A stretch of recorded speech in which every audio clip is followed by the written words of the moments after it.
Afternoon, everybody. Not the most pleasant topic that we're going to be talking about today, but an important topic that's come to the forefront with all the activities that's going on in the country. A couple of ground rules. I like interaction, so I want y'all's questions or comments because I'll learn from y'all just like you do from me today. Number two, get denial out of your mind, okay? I don't want anybody to think that you're in the stage of denial that this could ever happen to you, okay? I can guarantee you that the 82 people that were killed or wounded at the Aurora, Colorado theater never thought that they were going to get killed or shot when they went with their girlfriends, family members, or whatever it might have been. I can guarantee you that the 43 people at Fort Hood never thought when they went to work that day that they would be killed or wounded as well. So it's not a pleasant topic. It does happen, and what I want today is to get y'all into a survival mindset that if this does happen, that you're going to make it through this situation and know what to do. So you can see I just listed a few of the many active shooter incidents that we've had, and the information I gathered was from a FBI study that they did from 2000 to 2013, and they focused on 160 active shooter situations. And here's just some basic information. Additional information that I wanted to cover is that at 160 shootings that they focused on, and out of those, some interesting facts came about. 21 of those incidents ended with unarmed citizens restraining the active shooter. 5 of those 160 were stopped by armed citizens themselves who took action. So if you have a license to carry, raise your hand. Love it, love it. We want to get everybody. That's a good thing. They took the action and stopped the incident themselves. 9 incidences, the people actually killed family members before they went on their killing spree at the businesses or the malls or wherever they chose to commit these acts. Out of the 160, 6 were female, which is unusual when I was doing this study. 6 were female, and out of the 160 instances, only 2 involved more than one shooter. Out of those 160, there are still 4 incidences that have not been resolved yet. Out of those 4 instances, there's 5 shooters that have remained, are still out there doing their thing. 64 of the incidences ended in less than 5 minutes. And that's important to note that in an active shooter situation, you know, of course, everybody's coming in law enforcement to respond to the situation. But the point is that it might take us 1 to 5 minutes to get there, or even longer. Hopefully, well, here in Portland, it wouldn't take any longer. But depending on what other city you're at, whether it's and this doesn't go for just a workplace. This is wherever you're at: restaurants, church, theaters, malls. It can happen anywhere. But the fact is, there's going to be a point where you're going to have to survive on your own until the police can get there, okay? And that's what we're trying to focus on right now is to get everybody in that mindset, that survival mindset. When they did this study, what's interesting to note is that from 2000 to 2006, there was an average of 6 incidents per year, active shooter incidents. In the last 7 years, we're up to almost 16, an average of 16 per year throughout the United States. So it does happen, and it'll happen again. We just don't know where it's going to happen. Some common characteristics of an active shooter are, most of them are upset when they are doing this in the work environment. I also want to note that 70% of these active shooters occurred in commerce, workplaces, and in education. And it went all the way from kindergarten all the way up to college. Active shooter instances have occurred in all of those places. They're usually white males. And one thing that I wanted you to note, that there's really no accurate profile on these individuals because they're usually dead. Okay? It's not like a bank robber where we or the FBI can go, most of them are caught, so we can go to the prison, interview them, and get a good idea of what they're all about or why they did this and get some research on it. Well, active shooters aren't like that because most of them either commit suicide or they're killed by the police. So there's only a few that are actually caught alive so that we can interrogate. But we still don't have an accurate profile on them like we might a bank robber or something of that nature.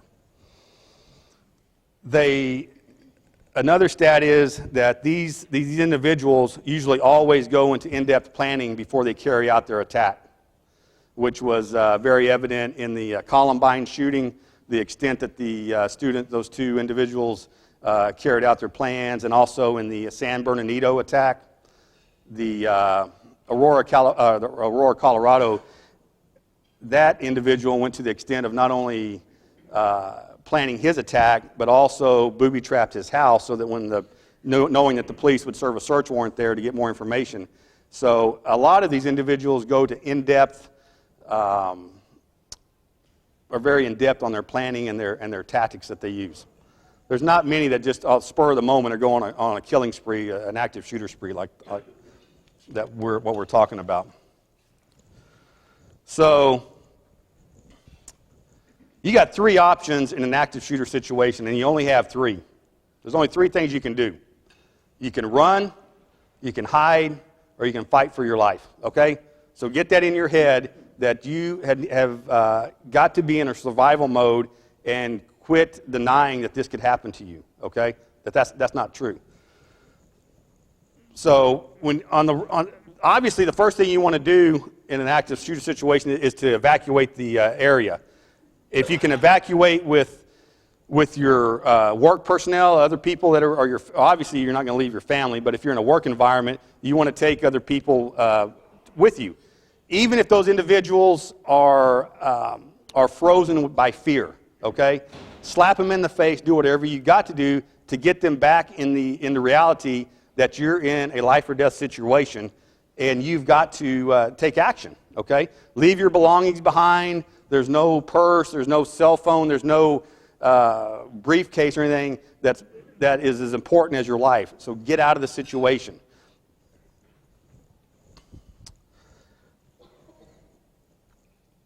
And it goes without saying to prevent others from coming in the area and call 911 as soon as you can. The worst thing that you can do is freeze in place. So, I thought about this, how to try to explain that to you. I've made, in 30 years of law enforcement, made countless traffic stops, okay? And in my mind, I have visualized, I guarantee you, over 1,000 times, making traffic contacts that didn't go like I had hoped they would. Whether I walk up to a car and there's a man with a gun in the seat, or multiple occupants get out, or whatever it is, I visualize those things. Or if I walk up to a car and I get shot, I visualize those things so that if those things were to ever happen, I'm not going to freeze, and I'm going to have a plan of action in my mind that I can relate to. Okay, if something drastic like that happens to you and you've never thought about it in your life, you're going to freeze. You're going to just be in place like, what I'm seeing is not real. This guy doesn't really have a gun, or I'm not hearing. Are those gunshots I hear off in the distance? No, it can't be. I'm sure that's fireworks. If your gut instinct says that it's a dangerous situation, then that's what it is, and get out of there. So it's not a pleasant thing to visualize negative things. Nobody really likes doing that, but you really need to, I would even go so far as to say, when you go home this evening, think about what would happen if you had a home invasion. Somebody at 2 in the morning kicked your door in. Because if that does happen to you, at least you have a plan. You've thought about, okay, I'm in a bad situation here. I know that, but I have a plan of action, and I'm not going to freeze in place, because freezing in place is the worst thing that you can do. Please throw out some comments or questions as I go along with this, okay? All right, your next option is to hide. And that goes without saying. I would think outside the box. Most people don't think about, hiding in the ceiling, but just know that you need to go back to your workplace or your home and take a look at those things so that you have a pre-plan made. And it's not, if you do happen to fall victim to the situation, that you have a plan, you have an idea of what you can do, okay? And like I said, this doesn't only apply to workplace or your home, but I would even go as far as saying when you go into a restaurant, be observant. If you don't take anything else away from this talk, be observant to your surroundings, okay? Look, I've used this example when I did a talk a couple of months ago, and I use it all the time. If you are in another large city in the area and you pull up to a convenience store and you see a carload of gangsters sitting there, you don't want to pull up next to them and have to encounter them or them encounter you. Go down to the next convenience store. Or if you pull up into a bank, just don't wander in there. Take a look in the parking lot. Just take a quick scan. Take a look. Make sure everything looks okay in there. And then enter the bank. You don't want to walk in on an armed robbery or something of that nature. So be observant to your surroundings and what's going on. Yes?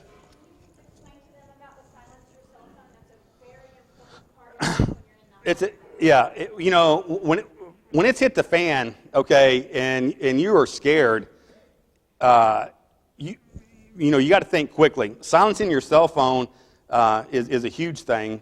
I'm fixing to play a video here in just a minute that's going to talk about a survivor of an active shooter situation and what she encountered. But it is, silence the cell phones, control your fear, okay? I'm going to get to another part here, but I'll jump to it right now. You've got to control your fear, and what I would do is turn that fear into anger. Like, okay, there's shots fired in the restaurant, theater, wherever you're at, so to realize you're in a bad situation. Okay, accept that. It's hit the fan. I'm in a bad situation, but I'm going to survive this no matter what. Okay, get that mindset that you're going to survive.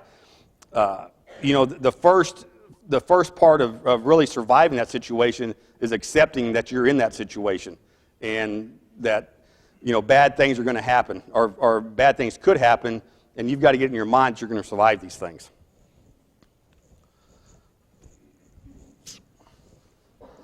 Your hiding places, this is just basic information here. The one thing that I really want to point out on this slide is the difference between concealment and cover. If everybody's been in the military, obviously that's a huge thing, or law enforcement. Concealment only hides you from the shooter or a bad situation. Cover prevents you from being shot, okay, whether that be a steel door or whatever it is. But just understand that if you're concealed behind a curtain, that does nothing to stop you from getting shot, whereas cover would. And I would go as far as to say to go ahead and take a look around your businesses right now and to find the things in your building that would provide you good cover and not just concealment, and know the difference between those two. Okay, I'm going to play a 2.5-minute video. In this video, everybody's familiar with the Virginia Tech shooting. I think everybody remembers that. A lot of people killed, 32 people killed, a lot of people injured. What we're fixing to play here is a survivor of, she got shot, but she survived the incident. And I want y'all to listen to what she has to say, and we're going to discuss the different ways that I think she could have handled this situation. I ended up sitting in exactly the same seat I always did, in the back right-hand corner on the right side of the class. What we don't know is at this time, someone is downstairs, and he's chaining all 3 doors shut.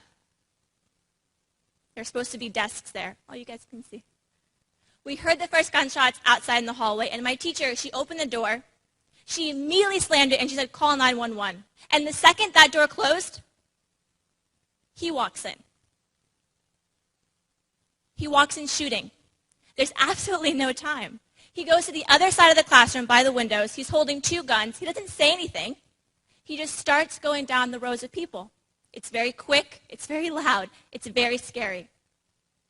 We had these very shitty desks. I get on the floor. I put my knees under the chair, my stomach on the seat, hands overhead, eyes are closed. As the shots keep going, and it's, like I said, very loud, I can tell it's getting closer and closer. And I'm telling myself, brace yourself, your turn is going to come. Now, I didn't know what that meant. Like, I didn't think I was going to get shot, but I knew that something really serious was going on. And I knew, for whatever reason, that I should just play dead. He shoots me. The first time's in the back. And you'd be surprised, getting shot doesn't hurt that much because shock overtakes you, but it starts to like burn and really kind of seep in, and that's when it gets really uncomfortable. It's not pleasant. He leaves the first time, he goes across the hall, and while he's gone, cell phones are ringing, people are coughing, and the smell of gunpowder has like completely filled the room. Gunpowder is like this really sticky, pungent, warm smell, and it just makes you very, very thirsty. He comes back. Now, this time, the shooting is more intermittent. It's slower because he's looking to see who's alive. I remember telling myself to stop breathing because I can feel my stomach hitting that chair, and I'm saying, stop, like, he can see that you're alive. The third and final time, he killed himself in front of our classroom. When the police broke in, the first thing the guy said was, we have a lot of blacks in here. I didn't know what that meant, but when police sweep a crime scene, they have 30 seconds. If you're red, you're critically injured. If you're yellow, you'll live. Black means you're dead.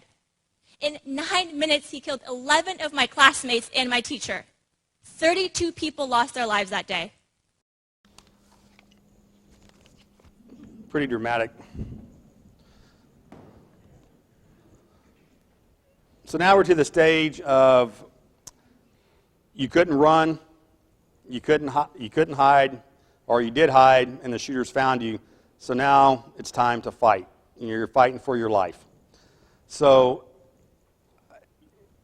I don't want to say anything, negative about her. I mean, she survived and everything, but I can't get in my mind how you're going to sit in your desk and allow a gunman to just come up and shoot you in the back of the head. We all have that survival instinct in our mind. I was in the military and I've been a policeman for 30 years, so it's at the forefront of my mind. What I want to do is for everybody else in this room to get it from, it might be in the back, to get it to the forefront like that also. I can't fathom, I know that everybody in that room was scared. I mean, there's no doubt about it. But I feel like if one person had taken the initiative to charge that individual, then maybe everybody else would have followed. But you're not laying on the back of your desk waiting to get killed. Okay? That's unacceptable. So I don't care what you have to do. You might, when we leave here, take a moment and think something in your life, a person, a thing that's going to instill that survival mindset in your mind that no matter what happens, you're going to live. Okay? I know for me, I've got a 9-year-old son and my 2 daughters are 7 and 5. And I wasn't going to tell a story, but I've already started. I've told my kids that if I ever tell them to get down and hide, run and hide, get a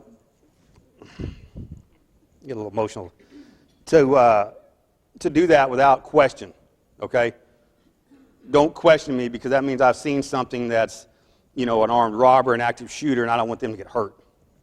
And so I've told them that forever. And then the other day I'm riding around with my son in the truck. He likes to drive around Portland because I have a police radio in my truck, and he thinks he's on patrol with me or something. I don't know. And we're riding around, and it's been kind of quiet. We've talked basketball and all the normal things that a dad and son talk about, and it's kind of quiet. And he says, Daddy, I'm not going to get down anymore. And it took me off guard because I didn't know what he was talking about at first. And I said, what are you talking about? He said, if you tell us to get down again and hide, I'm not going to, because I'm going to go with you and protect you. And anyway, that's what I use as my survival, that I will not let some scumbag gangster or some active shooter or anybody deprive me from my kids, okay? And it might be your kids, it might be your wife or daughter, it might be your invalid mother who you live with and take care of. Get something in your mind that you're going to survive and live for. Let me go back one more time on this. If it comes down and you're going hand to hand with the person, and and you're fighting for your life, go for their eyes or their throat. There's many things in your workplace that you can use as weapons, especially women with high heel shoes. You have no idea how lethal they can be. And I've talked to surgeons at Memorial Hospital that have pried those out of eyeball. Actually, I mean, it's crazy what's crazy what an enraged woman can do. But the women, you've already got that survival instinct in a lot of ways. Okay. So the main thing I can't emphasize enough is don't freeze. You're in a bad situation. There's no doubt about it. If you're in an active shooter situation, wherever it is, so don't freeze.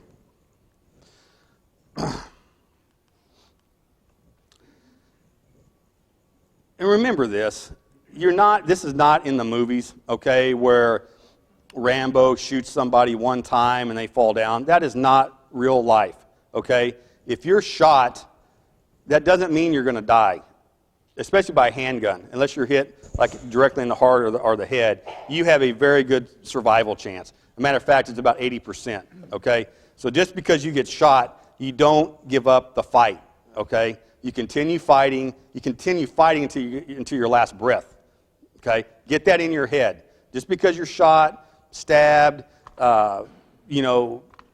hit with a bat or whatever it is, you got to get that survival instinct in your mind and just know you're going to make it through there. And remember, if you're shot, that doesn't mean the fight's over. It doesn't mean you're going to die. We stress that at work all the time, and it goes for the civilian world as well. Okay. I hate talking negatively about brother officers, but we, law enforcement, screwed that bad. We really screwed up on the Columbine response. And that's just the way it is. But even though we screwed that up, we've taken a lot of corrective actions. What happened in Columbine, everybody knows, that the two guys went in, were killing students. Officers arrived on the scene, patrolmen, just regular officers, and at that point, a lot of departments taught them, if there's an active shooter situation, you secure the perimeter and you call a SWAT team in, okay? Even though there was still killing going on, that's what they did, okay? I find, I'm not wired like that, and a lot of officers aren't, but they followed their protocol, and that's what they did. So they secure the perimeter, the killing's still going on, they call their SWAT teams in, which takes, however long that's going to take, at least 30 minutes or so. Then you have multiple SWAT teams arrive, and then the commanders of the SWAT teams get together and plan out their strategy while this is all still going on. If the shooting stopped, then at least you've got wounded people all over the school. And then they decide, well, we're going to go in, we'll clear the buildings one room at a time, okay? So people bled out, and there's a lot of, I just can't say how things have changed since then. So we all looked at that situation, and we said, okay, this is not the way to respond to this. So a lot of departments came up with this, it's called alert training. But basically what this is that when the first officer arrives, it's great if you have multiple officers going in, but if it's wherever the situation might be, if one officer arrives, that's what we're paid to do, is to go in and stop the killing, okay? Whether it's just me by myself, or it happens to be that 3 or 4 officers arrived here at the time, you don't wait for SWAT or any other, you or the policeman, you've got to stop the killing.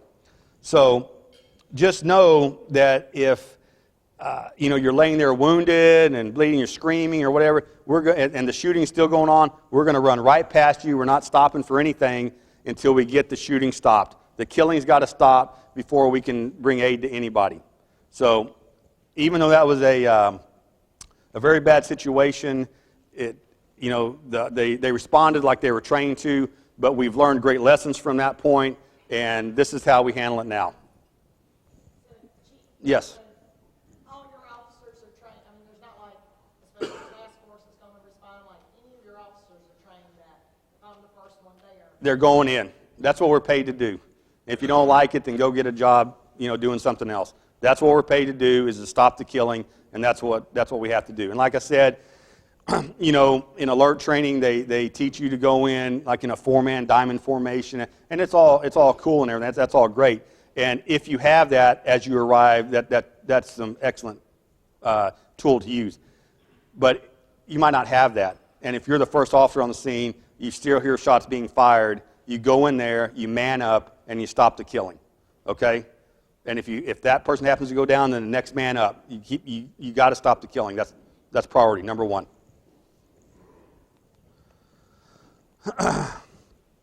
If you're involved in an active shooter situation, these are the things to know when we arrive. The main thing we want to see is, I'll tell you what, we're going to be hyped up too, just like y'all are going into an active shooter situation. It's stressful for everybody. But the main thing that we're going to be looking at is your hands. We're all trained to look at your hands. So don't be, that's all we want to see, is get your hands up, and we're going to direct you how to get out. But just know that we're running right. Don't try to grab us, especially if the shooting's still going on, because, at that point, honestly, you're alive, so man up and get out on your own. We're going to where the killing's going on, and we're going to stop that, okay?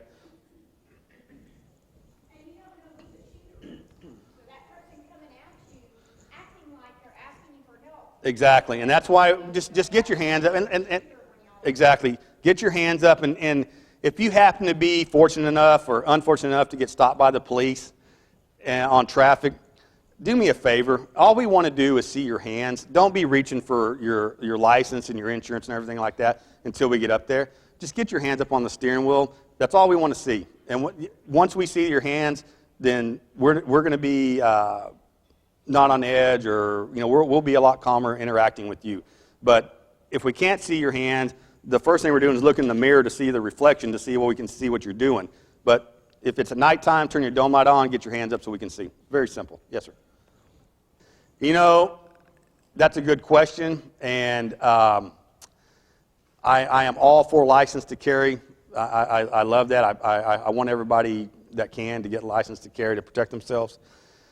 You're really going to, what people would say is put the gun down when the police arrive and that we're going to handle it.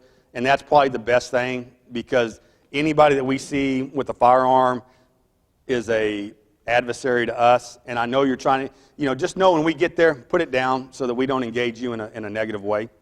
Okay, that's just the safest thing to do. Because if we're there, just get on out with everybody. Try to get some more people out as you can. But just put the gun down, because we're going to be reacting very quickly to firearms, and you might be yelling your license to carry. I'm trying to help you, but you also might have been the one that just killed 15 people. So just put it down, and then we'll deal with it after that. Yes, sir. Yes. Yeah.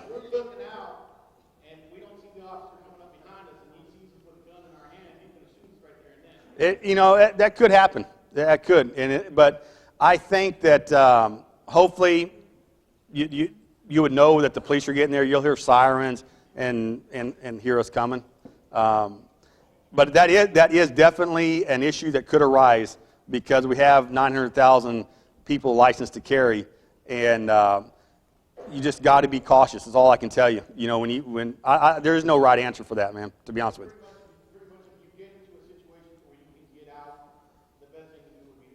Yes. And then, the other thing is, if you're licensed to carry, if you want to man up and save some lives, have at it. But just know that you're fighting for your own life as well. Well, I will give you my entire check and everything I owe to protect you if you stop an active shooter, because that's nonsense.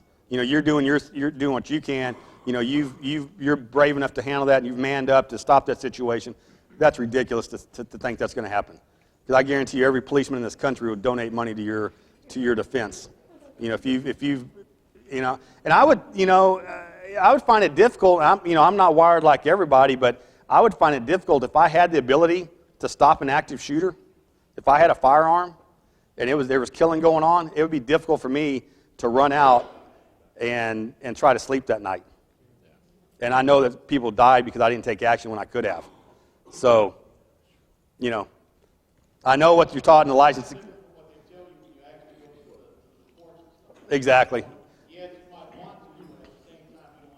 Well, you can, I know what you're taught in class, but life, reality is different. Same thing we tell the rookie guys when they come out. Hey, you've learned a lot of stuff in the academy. Let's show you what it's really like out here on the street in an environment like you're going to be facing.